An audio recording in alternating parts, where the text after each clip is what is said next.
जय महाराष्ट्र। गेल्या 8 दिवसामध्ये जसजशी आचारसंहितेची वेळ किंवा निवडणुका जाहीर होण्याची वेळ जवळ येते तसतसा मंत्रालयामध्ये फायली हातावेगळ्या करण्यासाठी अगदी वेगात काम चालू झाले। सन्माननीय मुख्यमंत्र्यांनी स्वतः कबुली जबाब दिला की ते 8 तासात 10,000 फायलींवर सह्या करतात।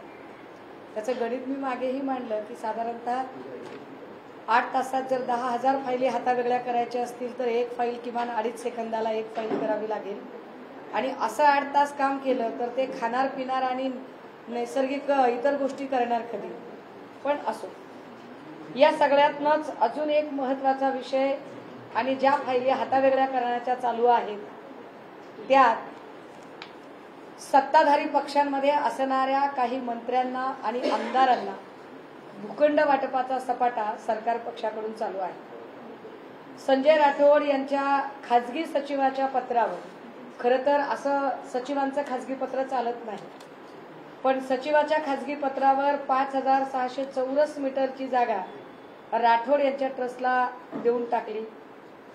भाजपच्या मंगलप्रभात लोढा यांच्या जवळच्या संस्थेला अर्थात जैन इंटरनॅशनल संस्थेला मंत्रालयाच्या जवळची 2,995.75 चौरस मीटर जमीन 30 वर्षासाठी नाममात्र दराने दिली आहे।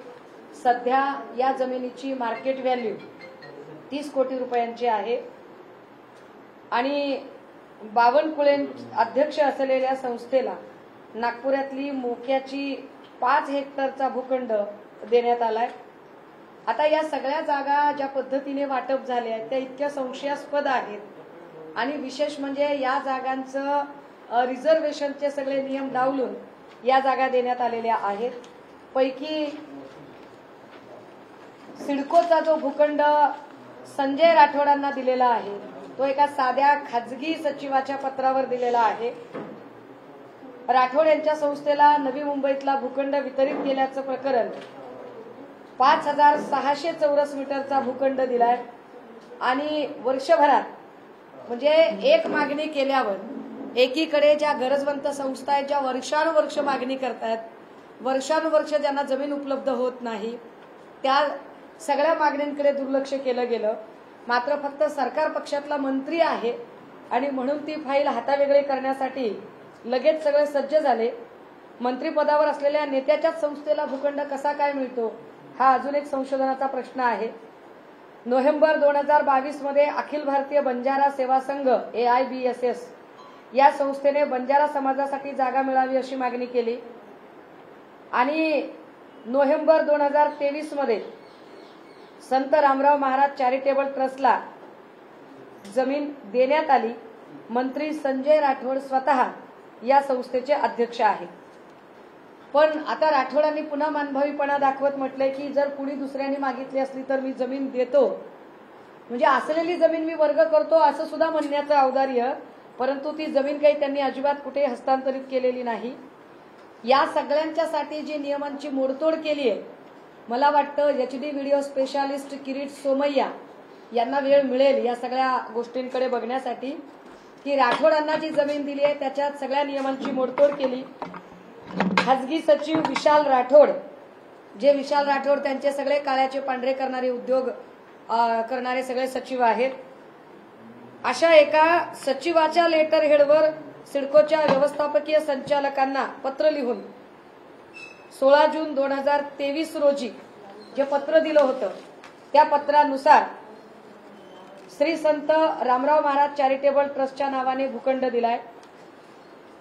यानंतर सिडकोने नगर विकास विभागाने प्रधान सचिवांना 28 जुलै 2023 रोजी पत्र लिहिले आणि या पत्रात मुख्यमंत्री एकनाथ शिंदे यांनी फेब्रुवारी 2023 भूखंडाची मागणी आणि त्याबाबत मुख्यमंत्र्यांनी दिलेल्या निर्देशाचा दाखला दिला आणि 8 मे 2023 रोजी मुख्य सचिवांनी भूखंडाचा प्रस्ताव पाठवण्यास सांगितल्याचेही नमूद केले आणि दुसऱ्याच दिवशी सिडकोच्या कार्यालयाला भेट देऊन सिडकोने प्रस्तावित केलेल्या 3 भूखंडांची पाहणी 8 दिवसात, म्हणजे प्रस्ताव दाखल झाला लगेच दुसऱ्या दिवशी तो सचिवांकडे गेलाय, लगेच नगर विकास खात्याकडे गेलाय आणि त्याच्यानंतर जमीन बघायला पण जाण्याचा लगेच सोपस्कार पार पडला आणि 9 मेला सुरू झालेली प्रोसेस 16 जूनला संपली सुद्धा।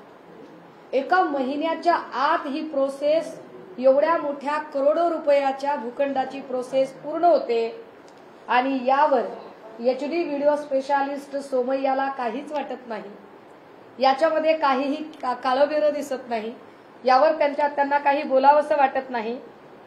आता या संबंधाने लोकायुक्तांकडे तक्रार ही बंजारा समाजाच्याच एका दुसऱ्या संस्थेने अखिल भारतीय गोर बंजारा जागरण परिषदेने केली, पण अखिल भारतीय गोर बंजारा जागरण परिषदेने केलेल्या तक्रारीवर राठोड म्हणतायत की मी जमीन परत देतो, जमीन आता घाईघाईने परत देतो जे म्हणताहेत, या अर्थी राठोड घाबरलेत। राठोडांना स्वतःलाही कळते की नियम डावलून हे मिळालेलं आहे, पण नगर विकास खात्याचे मंत्री महोदय सन्माननीय मुख्यमंत्री एकनाथ शिंदे साहेब यांनी हे सगळे नियम डावलून ही जमीन दिली कशी काय। दुसरी जमीन दिली आहे याच आठवड्यातलं पुन्हा प्रकरण, मोक्याचा भूखंड आहे, लोडांची संस्था आहे जवळची, वित्त विभागाचा विरोध डावलून आणि विशेष म्हणजे मंत्रिमंडळाचा निर्णय शिक्षणाच्या माध्यमातून सामाजिक प्रगती करणाऱ्या, याच्यात मंत्रिमंडळाची टिप्पणीचा सुद्धा विचार केलेला नाही। माझ्याकडे कॅबिनेटची जी नोट आहे, जी गोपनीय नोट आहे, ज्याची प्रत मी आपल्याला देईनच, ती गोपनीय नोटही आहे की ज्या नोटवर या सगळ्या संस्थांना भूखंड देताना नेमकं कॅबिनेटमध्ये काय चर्चा झाली आणि यावरचे निर्देश काय दिलेले होते। जैन इंटरनॅशनल जी संस्था आहे, या संस्थेला दक्षिण मुंबईतील शासकीय कार्यालये जागेअभावी एकीकडे स्थलांतरित करावे लागत आहेत, एकीकडे गव्हर्नमेंट ऑफिसेसला जागा मिळत नाहीये आणि दुसरीकडे मात्र राज्य मंत्रिमंडळाने मंत्रालयापासून अगदी जवळ असलेली जागा या जैन इंटरनॅशनलला दिली आहे आणि देताना साधारणतः 30 कोटी रुपये किमतीचा 2995.75 चौरस मीटर क्षेत्रफळाचा भूखंड 30 वर्षाच्या भाडेपट्ट्यावर अत्यंत कवडीमोल भावाने ही जागा दिली आहे। विशेष म्हणजे याच संस्थेला भुलेश्वर मधला 10,257.88 चौरस मीटरचा भूखंड जिमखान्यासाठी 30 वर्षाच्या भाडेपट्ट्याने देण्याचा निर्णय महायुती सरकारने 16 मार्चच्या मंत्रिमंडळ बैठकीत घेतला होता। म्हणजे एकाच संस्थेला किती वेळा जागा द्याव्यात। मार्चमध्ये ज्या जैन इंटरनॅशनलला जागा दिली आहे त्याच जैन इंटरनॅशनलला पुन्हा एक भूखंड देण्याचा प्रताप सरकारने केलाय। लोढा यांच्या कार्यालयाने ते पदाधिकारी नसल्याचे जरी स्पष्ट केले असले तरी या संपूर्ण प्रक्रियेमध्ये मंगल प्रभात लोढा यांचा पूर्ण हात आहे हे स्पष्ट होते। भुलेश्वर भूखंड मिळण्याची प्रक्रिया सुरू असतानाच संस्थेने 16 फेब्रुवारी 2024च्या पत्रान्वये आणखी एका भूखंडाची मागणी केली आणि त्यानंतर महसूल विभागाने घाईघाईत प्रक्रिया पूर्ण करून भूखंड संस्थेला देण्याचा प्रस्ताव आणला। विशेष म्हणजे महसूल विभागाच्या प्रस्तावास वित्त विभागाने आक्षेप घेतला होता, पण वित्त विभागाचा आक्षेप मानतंय कोण। सध्या वित्त विभागात वित्तीय तूट आहे असं म्हटलं तरी आणि मुख्य सचिवाने कितीही सांगितलं तरी सरकार काही ऐकण्याच्या मूडमध्येच नाहीये। एकीकडे शैक्षणिक आरोग्यविषयक सामाजिक सुविधा निर्माण करण्यासाठी धर्मादाय संस्थांना सवलतीच्या दराने भाडेपट्टे जागा उपलब्ध करून देण्याचे सरकारचे धोरण असल्याची भूमिका घेत महसूल विभागाने प्रस्ताव लेखला। ज्या संस्था सामाजिक आणि शैक्षणिक आणि आरोग्य क्षेत्रात काम करतात त्यांना जागा उपलब्ध करून द्यावी असा जरी नियम असला तरी त्या नियमात जैन इंटरनॅशनल संस्था बसते का, तर ती बसत नाही। एकाच संस्थेला 2-2 वेळा एका वर्षात म्हणण्यापेक्षा एका महिन्यात देण्याचा प्रताप शिंदे सरकारने केला आहे। कौशल्य विकास मंत्री मंगल प्रभात लोढा यांनी या प्रकरणावर काहीही बोलत नाहीत, त्यांना कितीही वेळा त्याच्यावरती विचारलं तरी। या सगळ्यांमध्ये वित्त विभागाची हरकत, दक्षिण मुंबईतील बहुतांश शासकीय कार्यालये वित्त विभागाने हरकत घेऊन सुद्धा ही नोट पारित करण्यात आली। एकीकडे जसं म्हणते की गव्हर्नमेंट ऑफिसेसना जागा नाही, वित्त विभाग त्या जागा मागत आहे, परंतु त्यांना त्यांच्या अधिकाऱ्यांना बसायला जागा नाही, परंतु मंगल प्रभात लोढाच्या संस्थेला मात्र जागा दिली जाते। तिसरा महत्वाचा विषय, चंद्रशेखर बावनकुळे यांना नागपूरच्या मोक्याची जागा ही कवडीमोल दरामध्ये देऊ केली आहे. सत्ताधाऱ्यांच्या सगळ्या लोकांमध्ये भूखंड वाटून घेण्याची ही सगळी स्पर्धा चालू आहे. नागपूर इथल्या श्री महालक्ष्मी जगदंबा संस्थान कोराडी अंतर्गत सेवानंद विद्यालय महादुला कोराडी येथे पुढील काळात कनिष्ठ महाविद्यालय विज्ञान कला वाणिज्य म्हणजे वेगवेगळ्या कॉलेजच्या साठी आणि शैक्षणिक उपक्रमांच्या साठी भूखंड मागितला. विशेष याही संदर्भात या केसमध्ये सुद्धा वित्त विभागाने कम्प्लिटली या धोरणाला विरोध दर्शवला. पण वित्त विभागाचा हा विरोध सरळ सरळ त्या विरोधाला केराची टोपली दाखवली गेली आणि वन विभागाच्या 25/7/2019 शासन निर्णयाद्वारे कार्यपद्धती निश्चित करण्यात आली आहे की कुणाला दिलं पाहिजे, कुणाला भूखंड देता येऊ शकतो. या संदर्भाने 25 जुलै 2019लाच एक GR वन विभागाने काढला होता. पण असा GR काढलेला असताना सुद्धा आणि त्यात वंचित दुर्बल घटकांना आणि दिव्यांगांसाठी जे लोक काम करतात अशा संस्थांना ते दिलं पाहिजे असं म्हटलेलं असताना सुद्धा जी संस्था निकषात बसत नाही, फक्त ती बावनकुळेंची संस्था आहे. बावनकुळेंची कन्या पायल चंद्रशेखर बावनकुळे आणि बावनकुळेंच्या पत्नी ज्योती चंद्रशेखर बावनकुळे यांच्याशी संबंधित संस्था आहे. म्हणून त्या संस्थेला हा भूखंड देण्यात येतोय. 20/7/2019 मधला मुद्दानुसार 10 नुसार संशोधनाचे कार्य करण्यात येत नाही. तसेच संस्था समाजातील वंचित व दुर्लक्षित घटकांसाठी तथा दिव्यांगासाठी कार्य करत आहे ते सुद्धा प्रसंगानुरूप अधूनमधून करण्यात येते. जे वित्त विभागाने जो आक्षेप नोंदवलाय की आपल्याकडे मंत्रिमंडळात एक टिप्पणी केली होती आणि त्या टिप्पणीत सांगितलं होतं की ज्या संस्था निकषात बसतात त्याच संस्थांना द्या, पण तरीही निकष डावलण्यात आले. मी म्हटलं की मंत्रिमंडळाचं हे कॅबिनेटची नोट आहे आणि कॅबिनेटच्या नोटमध्ये मुद्दा क्रमांक 10 या मुद्दा क्रमांक 10 मध्ये स्पष्टपणे सरकारने नमूद केलेले आहे. मंत्रिमंडळाने स्पष्ट सांगितले की जरी आमच्याकडे जागेच्या याची मागणी केलेली असली तरी सुद्धा निकषामध्ये ही जागा बसत नाही.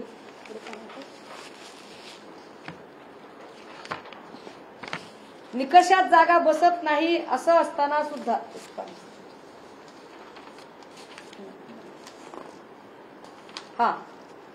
वीर सावरकर चॅरिटेबल ट्रस्ट या ट्रस्टला पुन्हा एक भूखंड दिलाय. भूखंड कुणाच्या सांगण्यावरून दिलाय? मला वाटतं लोकमतने एक बातमी प्रकाशित केली होती आणि ती बातमी प्रकाशित करताना सांगितलं होतं की दक्षिण मुंबईतल्या एका आमदाराच्या शिफारशीने ही जमीन देऊ केलेली आहे. पण तो आमदार कोण हे कॅबिनेटची गोपनीय नोट आहे आणि कॅबिनेटच्या गोपनीय नोटमध्ये या संदर्भाने स्पष्ट माहिती आहे की सायन कोळीवाडाचे भाजपचे आमदार तमिळ सेल्वन या तमिळ सेल्वनजींच्या नोटवर ही जागा देऊ केली. गोपनीय नोटमध्ये स्पष्टपणे लिहिलंय 10व्या क्रमांकाचा मुद्दा, वीर सावरकर चॅरिटेबल ट्रस्ट या धर्मादाय संस्थेच्या माध्यमातून आर्थिकदृष्ट्या मागासवर्गीय व दुर्बल वंचित घटकांसाठी मुंबईमध्ये शाळा चालवण्याचा संस्थेचा मानस आहे. मानस आहे असं सांगितलंय स्पष्टपणे. म्हणजे संस्था आधीपासून त्या क्षेत्रात काम करत नाही, संस्थेला त्या क्षेत्रातला कुठलाही अनुभव नाही. वीर सावरकर चॅरिटेबल ट्रस्ट संस्थेने शैक्षणिक क्षेत्रात काम केल्याचे प्रदीर्घ अनुभव अथवा उल्लेखनीय कार्य केल्याचा तपशील दिसून येत नाही. ही कॅबिनेट मधली चर्चा आहे. प्रस्तुत संस्थेस नियोजित प्राथमिक व माध्यमिक या शैक्षणिक प्रयोजनासंदर्भात अद्याप कोणताही प्रस्ताव समुचित प्राधिकरणास सादर सुद्धा केलेला नाही. म्हणजे शैक्षणिक कामासाठी आम्ही जागा घेतोय असं म्हटलंय, परंतु त्यांचा कुठलाही शैक्षणिक प्रस्ताव शिक्षण विभागाकडे मुळात गेलेलाच नाही. हे मंत्रिमंडळाच्या नोटमध्ये स्पष्ट झालेलं आहे. विशेष की यास्तव केवळ सुरू करण्याचे प्रयोजनार्थ, म्हणजे आमच्या गावाकडे म्हण आहे, आलं मनाला तर गेलं शेणाला, नाही तर टाकलं टोपलं बसली उन्हाला. फक्त यांच्या मनाला आलं की आम्हाला अशी एक शाळा चालवाविषयी वाटते आणि त्याला जागा लागणार आहे. मनात आलं 25 जुलैला मनात आलं, मग लगेचच त्यांनी पुढच्या वर्षी एक लगेचच त्याच्या संदर्भाने सांगितलं की हा आता आम्हाला असं वाटतंय की आम्ही ही संस्था चालवली पाहिजे, मग आम्ही तुमच्याकडे अर्ज करायला तयार आहोत. मग आम्ही अर्ज केला. 1 महिन्याच्या आत त्या अर्जाला मंजुरी दिली गेली.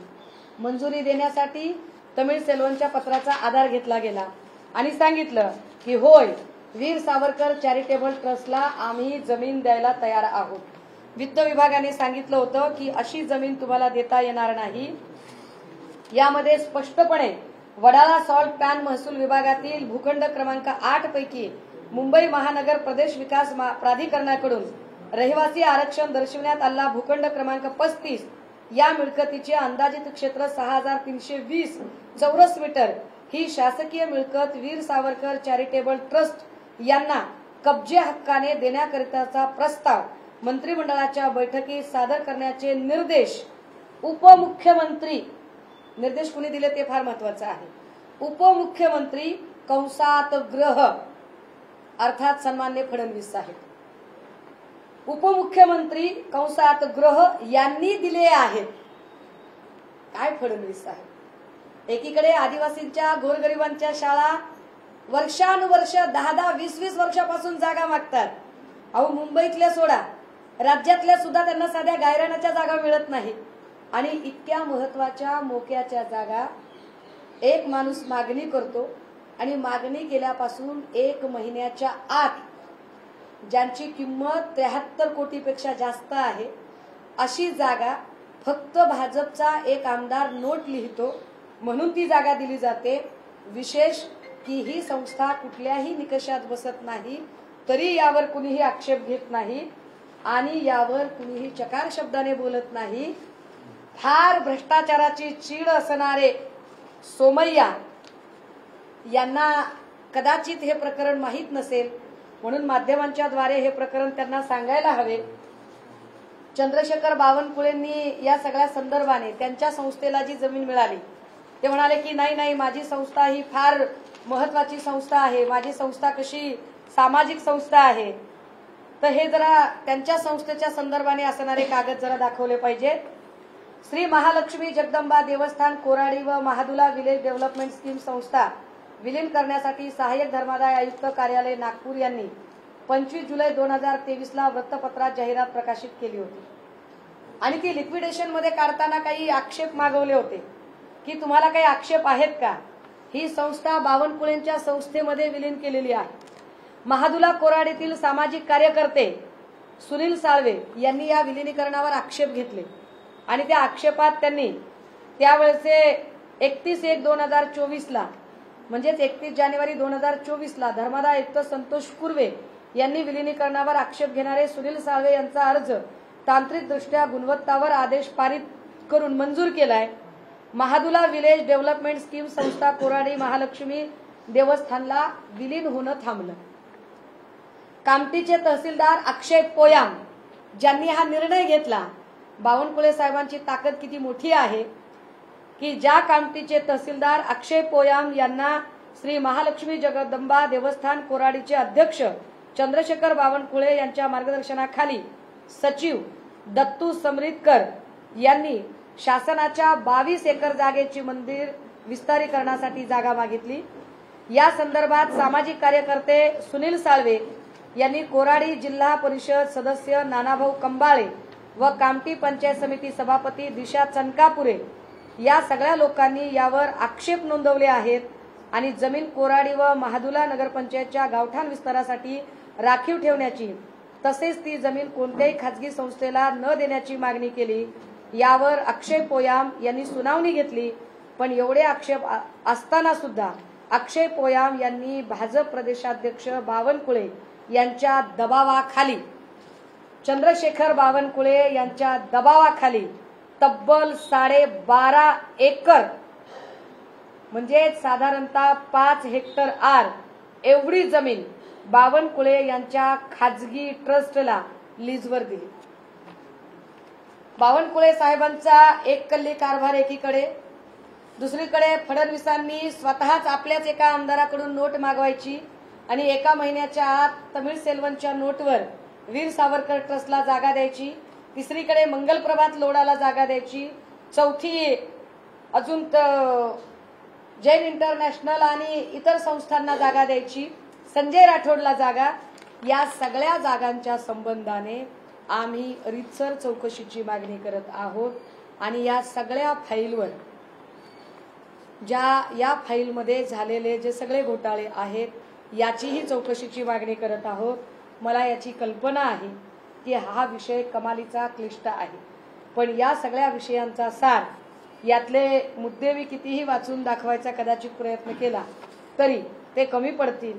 त्यामुळे याच्या स्वतंत्र प्रती मी आपल्याला देण्यासाठी आणलेल्या आहेत.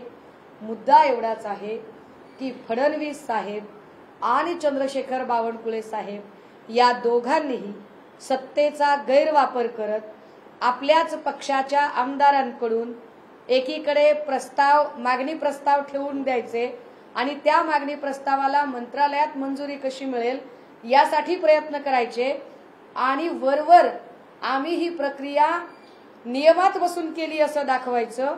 मात्र हे सगळे मोक्याचे भूखंड आपल्याच घशात घालण्याचे प्रयत्न जे सन्माननीय फडणवीस साहेब आणि सन्माननीय बावनकुळे साहेब यांच्याकडून झाले आहेत, यावर तीव्र आक्षेप घेत आम्ही या संबंधाने त्या प्रत्येक संबंधित खात्याकडे तक्रारी दाखल करत आहोत.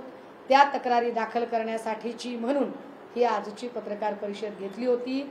ही पत्रकार परिषद घेण्याचं अजून एक कारण होतं की आधी बावनकुळे असं म्हणाले की माझ्यावर कुणी आक्षेपच घेतले नाहीत आणि माझी संस्था ही कशी चॅरिटेबल आहे. त्याचे डॉक्युमेंट आता आमच्याकडे आले की ती संस्था चॅरिटेबलचं काही कामच करत नाही आणि संस्थेवर कसे सगळे एकाच कुटुंबातले लोक सदस्य आहेत. दुसरं, वीर सावरकर चॅरिटेबल ट्रस्टच्या संदर्भाने की ज्या ट्रस्टच्या संबंधाने बोललं जात होतं की शैक्षणिक उपक्रमासाठी जागा हवी आहे, मात्र या संस्थेने कुठलाही शैक्षणिक उपक्रम कधी राबवलेलाच नाही. फक्त त्यांच्या मनात आहे, त्यांचा मानस आहे की आम्ही असं काम करू, इच्छा आहे आमची करायची. म्हणजे एखाद्याला जर वाटलं माझी इच्छा आहे की मला जरा फिरायला जायचंय बाहेर आणि जशी इच्छा बोलून दाखवतील अलाउद्दीनचा दिवा घासल्यासारखे फडणवीस साहेब लगेच त्यांच्या हातात विजा पासपोर्ट देतील, जा बाळा फिरून ये. मधल्या कुठल्याच प्रक्रिया काहीच करू नकोस तू. मनात वाटलं म्हणून केलं, ही जी यांची मनमानी प्रक्रिया आहे. जे लोक बावनकुळे असतील, फडणवीस असतील, सोमय्या असतील, मंगलप्रभात लोढा आणि त्यांचे अजून काय चेले चपाटे काय चट्टे वट्टे जे काही असतील, जे लोक रोज उठून भ्रष्टाचार मुक्त कारभाराच्या आणि स्वच्छ प्रशासनाच्या थापा मारतात, त्यांच्याकडून अरबो खरबोच्या भूखंडाचा हा जो घोटाळा झालाय, या घोटाळ्याची चौकशी सरकार आमचं आल्यावर तर आम्ही करूच, पण तुर्तास आम्ही याची रीतसर संबंधित कार्यालयांना तक्रार अर्ज करत आहोत. थोड्या वेळापूर्वी सोलापूरमध्ये फडणवीसांचा ताफा अडवला, भंडारा उधळला धनगर समाजानं आरक्षणाच्या मागणीसाठी. काय कसं पाहता? नाही, फडणवीस साहेब कोणतीच गोष्ट खरी बोलत नाही. त्यांनी आता इथं भूखंडाच्या विषयावर मी सांगते की त्यांनी स्वतः त्या तमिळ सेल्वनला नोट द्यायला सांगितली आणि त्या नोटवर त्यांनी स्वतःच मंजुरीचा लगेच एन्डॉर्समेंट वगैरे सगळा रिमार्क वगैरे दिला. धनगर आरक्षणाच्या संबंधानेही त्यांनीच आधी सांगितलेलं होतं मी भंडारा उधळेन, अमुक करेन.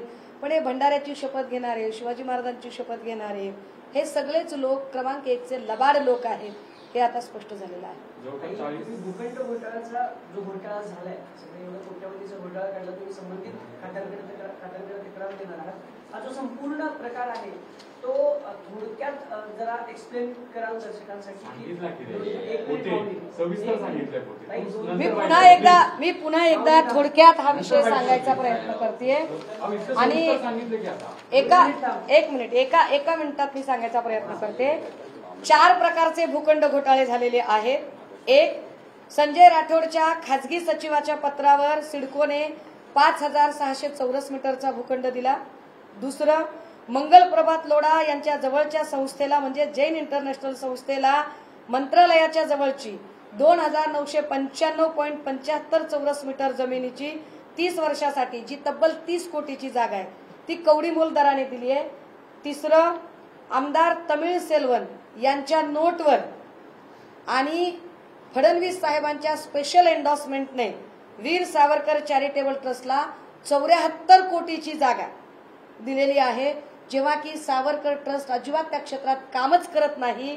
आणि चौथं महत्वाचं, बावनकुळे यांच्या संस्थेला नागपुरातील मोक्याचा भूखंड दिलेला आहे आणि हे सगळेच्या सगळे भूखंड बावनकुळे आणि फडणवीस यांनी संगनमताने घेतलेले आहेत। विचारा। महायुती सरकारच्या आत्ताच्या या बेशिस्त कारभारामुळे राज्यातल्या कंत्राटदारांची तब्बल 40,000 कोटी रुपयांची बिलं थकली आहेत आणि असं असताना एकीकडे लाडक्या बहिणीच्या योजनेसाठी पैसे आहेत, म्हणजे जुन्या योजना आहेत किंवा जे कंत्राटी कामगार आहेत त्यांचे पैसे द्यायला सरकारकडे पैसे नाही, कसं पाहता? या संदर्भाने भाजपाचे ज्येष्ठ नेते नितीन गडकरी साहेबांनी माझ्या आधी बोलून टाकले आणि त्यांनी सांगितलं की सगळे कंत्राटदार आता अडचणीत आलेले आहेत। कंत्राटदारांनी सरकारवर आता अवलंबून राहून उपयोगही नाहीये। 3,500 करोड रुपये एका महिन्यासाठी लागत आहे आणि एवढा पैसा शासनाकडे नाही। शासनाकडे आता जी वित्तीय तूट निर्माण झालेली आहे, ही वित्तीय तूट पुढच्या 8 वर्ष भरून यायला लागतील। 8 वर्षापर्यंत ती तूट म्हणजे नवीन जे सरकार येईल त्या सरकारला सुद्धा 5 वर्षात ती तूट भरून निघणार नाही, इतकी वाईट परिस्थिती निर्माण झालेली आहे। असं सगळं असताना सुद्धा जी घोषणांची खैरात केली जाते ती खैरात मतांवर जरी डोळा ठेवून केली जात असली तरी यामध्ये कर्मचाऱ्यांचं अपरिमित नुकसान होतंय। विशेषतः कंत्राटी कर्मचारी आहेत, आश्रमशाळेचे शिक्षक आहेत, अंगणवाडी आशा वर्कर आहेत, होमगार्ड आहेत, आरोग्य भरतीचे लोक आहेत, या सगळ्यांच्याच वेतन भत्त्यांवरती परिणाम होतो। पुण्यातली जी घटना घडली 3 दिवस उलटून गेलेले आहेत पण पोलिसांना सुगावा काही लागला नाहीये, आरोपी अजूनही फरार आहेत गँगरेप प्रकरणातले। याचा काही आढावा घेणार आहेत किंवा या प्रकरणाकडे कसं बघतात? अजून पोलिसांना आरोपी सापडले? पुणे सीपींनी जी माहिती प्रदर्शित केली आहे त्या माहितीनुसार गेल्या 7 महिन्यामध्ये पुण्यामध्ये तब्बल 265 बलात्काराच्या घटना घडल्या आणि हा आकडा धक्कादायक आहे। 7 महिन्यामध्ये 265 बलात्काराच्या घटना आणि तब्बल 450 विनयभंगाच्या घटना घडल्या। मात्र यातल्या 203 घटनांवर फार तर पण त्याच्यातही आरोपी अटक होणं आणि सुटणं हे फार नित्याचं झालंय। या सगळ्यांच्या संदर्भाने एक अत्यंत हॉरिबल, माझ्याकडे आता ती प्रत नाहीये दाखवायला, अक्षय शिंदे एन्काउंटर प्रकरणाच्या संबंधाने अत्यंत धक्कादायक खुलासे आता बाहेर आलेले आहेत। त्या संबंधाने मी उद्या किंवा परवा एक स्वतंत्र पत्रकार परिषद घेईन की काय पद्धतीने पोलीस प्रशासनाचा कारभार चालू आहे। त्यातली त्यात पुणे पोलीस प्रशासनाचा कारभार तर आनंद आहे। त्यातही जेव्हा पत्रकार त्यांच्याकडे काही बातमी कव्हर करायला जातात किंवा पत्रकार लोकशाहीचा चौथा खांब म्हणून बातमी विचारायला जातात, संवाद साधण्याचा प्रयत्न करतात, तेव्हा पोलीस त्यांनाच धक्काबुक्की देत गुन्हे दाखल करण्याची भाषा करणं हे अजून धक्कादायक आहे। परंतु या सगळ्या संबंधाने महाविकास आघाडी 2 पातळ्यांवर काम करते। एक, महाविकास आघाडीकडून 9 दिवस नवरात्रीच्या काळामध्ये स्त्री हक्काच्या संबंधाने आणि स्त्री प्रश्नांच्या संबंधाने जागरण मोहीम चालू आहे। त्यातली उद्या पुण्यात सकाळी 9:30 वाजताचा एक उपक्रम होत आहे आणि दुसऱ्या पातळीवर आम्ही ही सगळी प्रकरणं याची याचिका माननीय न्यायालयाकडे दाखल करत आहोत। कारण अक्षय शिंदे प्रकरणामध्ये ज्या आपटेला पोलिसांनी ताब्यात घेतलं त्या आपटेला ताब्यात घेण्यासाठी सुद्धा जी वेळ निवडली ती फार महत्वाची आहे। आपटेचा जामीन अर्ज जेव्हा उच्च न्यायालयाने फेटाळला आणि हे लक्षात आलं की आता हजर व्हावंच लागेल, तेव्हा आपटे हजर झाला। आपटेच्या अटकेचा सरकारने फक्त फार्स केला, पण आपटे अटक कुठून झाला तर तो कर्जत मधून झाला। बदलापूरच्या उशाशी असणारं कर्जत, त्या कर्जत मधून तुम्ही आपटेला उचलता, याचाच अर्थ असा की आपटे सरकारच्याच निगराणीखाली सुरक्षित होता आणि त्या आपटेला वाचवण्यासाठी तुम्ही शिंदेचा खात्मा केला। आपटेकडून अनेक सत्य वधवून घेता येत होती, परंतु आपटेला अटक करण्यासाठी तुम्ही 2-3 महिने वेळ घालवता, पण आपटेला सोडवण्यासाठी आणि त्याचा जामीन मात्र 1 ते 2 दिवसात होतो। हे फार संशयास्पद आहे। विशेष कुठल्याही समितीचा चौकशी अहवाल हा तात्काळ 1 महिन्यात सुद्धा येत नाही, पण अक्षय शिंदे एन्काउंटर प्रकरणात मॅट 8 दिवसात लगेचच ऑर्डर करते आणि त्या संदर्भाने त्यातला एक जो शिंदे नावाचा अधिकारी आहे तो लगेच नार्कोटिक्स डिपार्टमेंटला जॉईनही होतो. हे अजून चमत्कारिक आहे. म्हणून म्हटलं की या संदर्भाने मी 2 दिवसात पत्रकार परिषदेत अजून व्यवस्थित कागदपत्रांच्या सह काही खुलासे करणार आहे. एकीकडे राज ठाकरेंनी उमेदवार जाहीर केल्याचं आपण पाहतो, दुसरीकडे बाळा नांदगावकरांनी भाजपसोबत युतीचे संकेत दिलेत. मनसेबद्दल काय सांगाल? म्हणजे काय आपण म्हणजे ज्या लोकांच्या हो म्हणण्याचा किंवा नाही म्हणण्याचा राज्याच्या निर्णय प्रक्रियेवर फार परिणामच होत नाही, त्यावर आपण काही बोलायची गरजच नाही. काही राष्ट्रीय स्वयंसेवक संघाने भाजपला कडेवर लावले, हिंदुत्वाच्या मुद्द्यांना बदल देऊ नका असं त्यांचं म्हणणं आहे. हिंदुत्वाच्या मुद्द्यांना बदल दिल्यामुळे RSS नाराज आहे भाजपला असं काय माहित नाही मला, पण मी काल परवा फोटो बघितला भरतशेठ गोगावलेंचा. कुठेतरी अजमेरला ते गेले होते, चांगली गोष्ट आहे.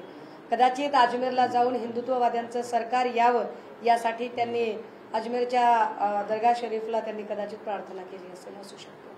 महाविकास आघाडीची महत्वाची बैठक मुंबईत पार पडते. जागा वाटपाबाबत आज निर्णय होण्याची शक्यता. शिवसेनेची काय रणनीती आहे उद्धव सरकार? रणनीती सांगितली जात नाही भैया. नाही, रणनीती कशी सांगायची? ती रणनीती आहे म्हणूनच ती क्लोज राहणार आहे. आणि जागा वाटपाच्या संबंधाने आमच्यामध्ये काहीच मनमुटाव नाही. जवळपास सगळ्या जागा आता क्लिअर होत आलेल्या आहेत. पुण्यातली ही हडपसरची जागा आता क्लिअर झालेली आहे. आता ज्या जागा राहिलेल्या आहेत त्या एक 15 ते 18 जागांच्या संबंधाने 15 ते 18 जागांच्या संदर्भाने आता फक्त चर्चा उरलेली आहे. त्या 15 ते 18 जागा त्यामध्ये मुंबईची कुलाबा शिवडीची जागा असेल, श्रीगोंदा की पारनेर अशी एक परिस्थिती आहे. तिकडे मुखेडची जागा, त्यानंतर धाराशिवमधली तुळजापूर की औसा या जागेच्या संदर्भाने अशा ज्या काही एक 15 ते 18 जागा आहेत, त्या 15 ते 18 जागांपैकी माझ्या माहितीप्रमाणे एक 7 ते 9 जागा या राष्ट्रवादी काँग्रेस शरदचंद्रजी पवार साहेब आणि शिवसेना यांच्यातली चर्चा आणि उर्वरित जागांमध्ये काँग्रेस आणि शिवसेना किंवा काँग्रेस आणि राष्ट्रवादी काँग्रेस अशी ती चर्चा आहे. सुषमा अंधारे महाविकास आघाडीच्या 288 उमेदवारांच्यासाठी लढणार आहेत सगळीकडून. हडपसरची जागा शिवसेनेची जागा आहे. महादेव बाबर लढवणार आहे. महाविकास आघाडीकडून हडपसरची जागा ही शिवसेनेला. हो, मी स्टेटमेंट करते आणि मी माझ्या पक्षाशी हे व्यवस्थित बोलल्या, अर्थात पक्षातली उमेदवारी कोणाला द्यायची या संबंधाने सन्मान्य पक्षप्रमुख उमेदवारांची यादी जाहीर करतील. मात्र हडपसरची जी जागा आहे ही जागा ही शिवसेनेची जागा आहे. शिवसेनेसाठी ती जागा सोडण्याचं महाविकास आघाडीने कबूल केलं. एक जागा लढणार आहे फक्त तुम्ही? एकच जागा लढणार? नाही, आम्ही 3 जागांची मागणी केली आहे, त्याच्यावर अजूनही ठाम आहोत. आता कोथरूड आणि बडगाव शेरी अशा 2 जागा राहिलेल्या आहेत. सो त्या संबंधाने पण चर्चा चालू आहे आणि तशीच चर्चा तिकडे श्रीगोंदा आणि पारनेरच्या संबंधाने चालू आहे. एवढं सांगितलं मला जागा पण सांगून द्या ना की शिवसेना किती जागा लढणार आहे महाविकास आघाडीमध्ये? नाही, एक लक्षात घ्या. 96 ढोबळ मानाने असणारा फॉर्म्युला आहे, ढोबळ मानाने असणारा. परंतु विदिन पार्टी काही शेअरिंग आहे. उदाहरणार्थ शेतकरी कामगार पक्षाला द्यायच्या ज्या जागा आहेत या जागा विदिन पार्टी राष्ट्रवादी काँग्रेस शरदचंद्रजी पवार साहेब यांच्या कोट्यातनं असतील का? कम्युनिस्ट पार्टीच्या ज्या जागा आहेत किंवा समाजवाद्यांच्यासाठीची काही जागा ठेवलेल्या आहेत का? अजून काही रिपब्लिकन पार्टीचा काही कोटा आहे का? तर हा विदिन पार्टी सीट शेअरिंग जो आहे तो अजून क्लिअर झालेला नाही. दीपक केसरकर म्हणतायत महाविकास आघाडीचं जर सत्ता आली तर काँग्रेसचाच मुख्यमंत्री व्यक्तीच असणार. मला काय म्हणायचंय, आमच्यात काँग्रेसचा मुख्यमंत्री होईल का, राष्ट्रवादीचा होईल का, शिवसेनेचा होईल? त्यांना सांगायचं उद्धव ठाकरे मुख्यमंत्री होणार नाही. इतकी चांगली म्हण आहे माझ्याकडे, इतकी चांगली म्हण आहे. फक्त ती माध्यमांच्या समोर वापरावी का नाही एवढाच प्रश्न आहे. तुम्हाला एकट्याला सांगते नंतर. राज ठाकरे म्हणतात की महाराष्ट्रात सध्या सर्कस झालेली आहे, अनेक जण जाळ्यावरनं उड्या मारतायत, कोणी काय काय पद्धतीने बोलते. म्हणजे नाव न घेता त्यांनी थेट संजय राऊतांना पण बोललेलं आहे. ज्या पद्धतीने सध्या भाषा वापरली जाते मी पुन्हा तेच सांगेल. योद्धा जेव्हा शरण येत नाही तेव्हा त्याला बदनाम केले जाते. संजय राऊत साहेबांची धास्ती ज्या भल्या भल्यांना आहे ते राऊत साहेबांच्या संबंधाने असं स्टेटमेंट करत राहतात. परंतु आम्हाला आनंद आहे की महाविकास आघाडीमध्ये आमची बाजू खमकेपणाने मांडणारे राऊत साहेब आहेत आणि ते योग्य त्या दिशेने त्यांची जी एकूण शब्दफेक आहे ती करत आहेत. त्यामुळे मला त्याच्यात काही फार गैर असं वाटत नाही. जागा वाटप फायनल कधी होईल? जागा वाटप उद्या एक महत्वाची बैठक होतीये, पण उद्याची बैठक ही महाविकास आघाडीच्या लोकांच्या सोबतची बैठक आहे का हे मला अजून सांगता येणार नाही.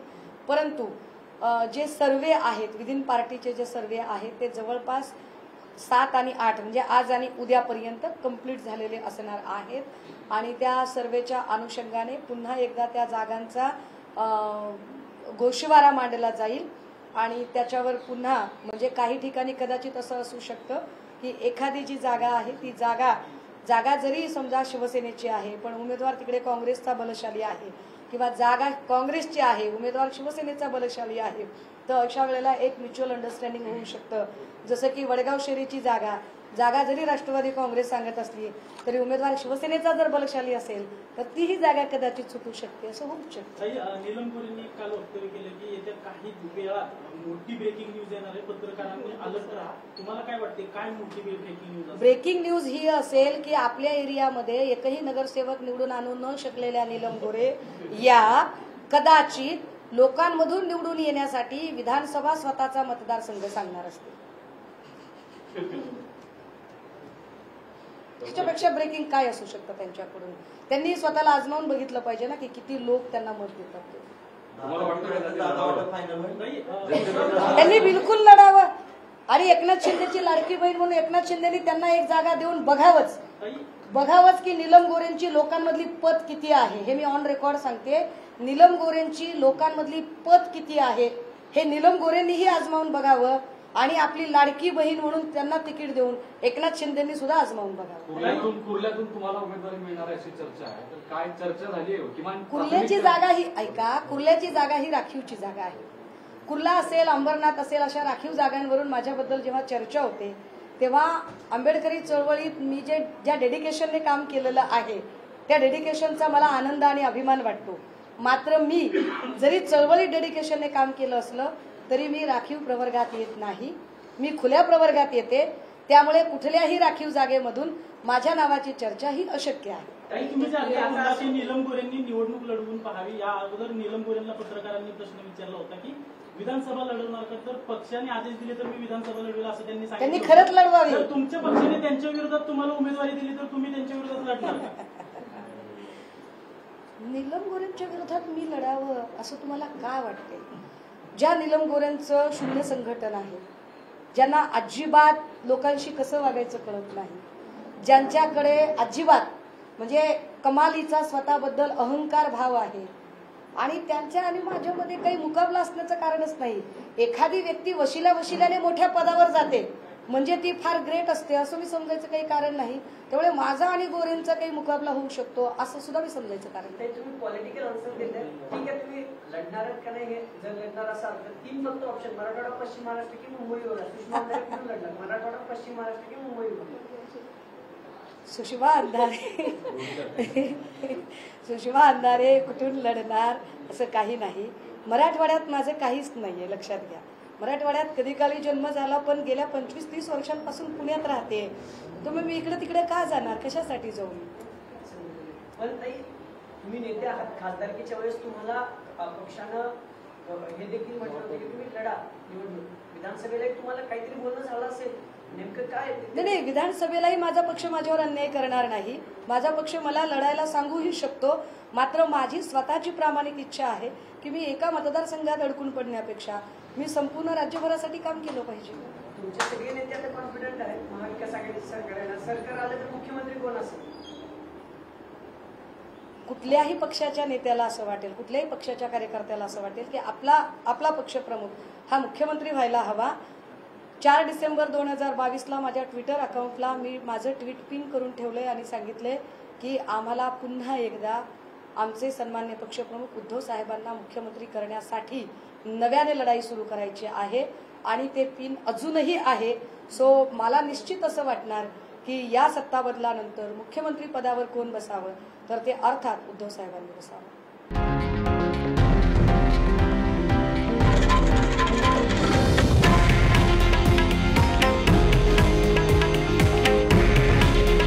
हे आहे देशातील नंबर 1 न्यूज नेटवर्क आणि आपण पाहत आहात TV9 मराठी. काळजी तुमची, हित महाराष्ट्राचं.